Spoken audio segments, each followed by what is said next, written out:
Good morning to all of you. I've just spent 2 weeks in Asia, and in particular I've been able to go back to Hong Kong after more than 3 years. And I then spent a week in Singapore. Over these 2 weeks, I met key policymakers, CEOs of corporations, and sovereign wealth funds.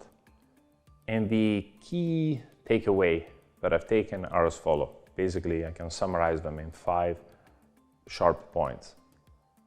The first one is China's back. At the World Economic Forum, Xi Jinping sent one of his most senior representatives, and the message was, our 2022 goals have been accomplished, we're back in business. You could feel this clearly across Asia in a way that China is putting back the growth model. Second message, having said so, in China, clearly the rebalancing is happening, and hence the laissez-faire of part of the real estate sector, part of the tech sector, is now being heavily regulated to fit, basically, China long-term goals. I think this long-term will be positive.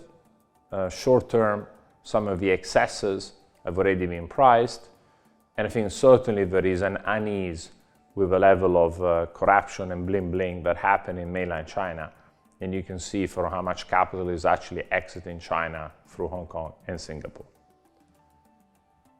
The third message is, within all of Asia, they underestimated the resilience of Europe.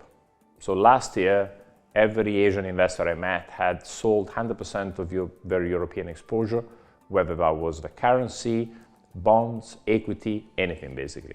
They said there is a war in Europe, we're leaving.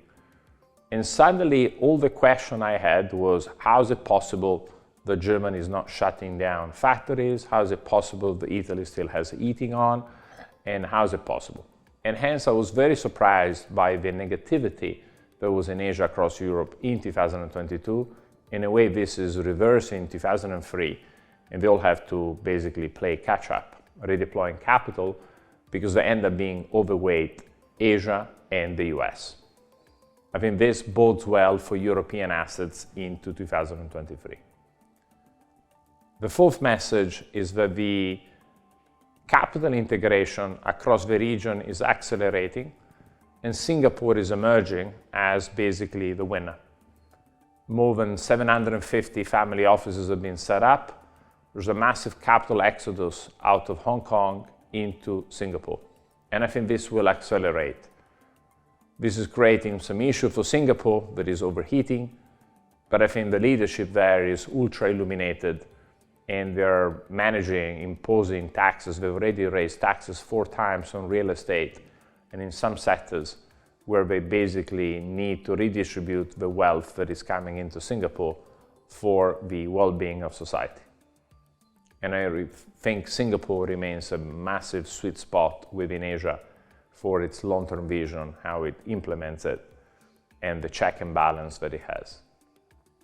Last point, but not least, is the fact that overall, China is massively focusing on tech, and hence the need to play catch-up across, in particular military, anything that is advanced, is being felt, and some of the old world sectors are being in a way put in the second camp. China needs the real estate sector because it's been too much of a GDP driver, for the last 20 years. There has been massive bubble being built in, excess everywhere. So they'll have to contain it and manage. But at the same time, the marginal dollar is being invested in advancing their tech capability. This means that long term there will be a clash with the US of some sort. It's clearly now evident on chips and across most of the military grade equipment. But in a way, it's creating tension, and there is one way to feel it is the strategic importance of TSMC for the 2 micron chips that they can produce, for ASML in the Netherlands, for the capacity of actually creating the machine that then can print the chips for TSMC, and all the ecosystem around it. So I think on the tech side is where the competition will accelerate, and that's the one to focus on for geopolitical risk, which could flare up in the next couple of years. I think we're safe for 2 to 3 years, post 2028-29, where TSMC would have built capability in Europe and the US. I'm not so sure, and certainly will be probably the most important theme. One last point, we called the peak of inflation in September, October, November. We were right. Inflation is now decreasing fast, in particular year on year and month on month, across, particularly the US. It will happen in Europe too. Eventually, inflation will pick up, I think, from basically the third and fourth quarter if we have a full China reopening. Now, the full China reopening, it's happening, but at the same time, because they are rejiggling the growth model, it might be that it's going to be less inflationary, and this could be positive. So I think overall, where terminal rates are around 4% in euro and 6% in dollar, we are ballpark there.